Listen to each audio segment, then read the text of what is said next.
So guys, for the first step, you want to go to search and type in edit the system environment variables. Click on it.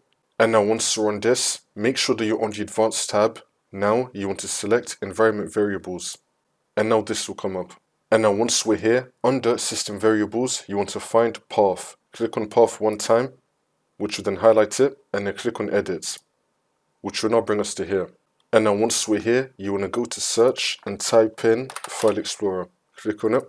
You want to find the Java bin folder. So on the left hand side, you want to scroll down and then click on this PC.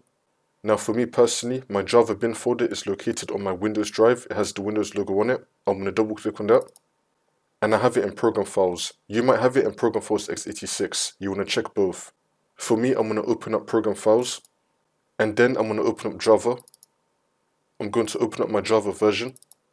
And I've got the bin folder right here. I'm going to double click on it.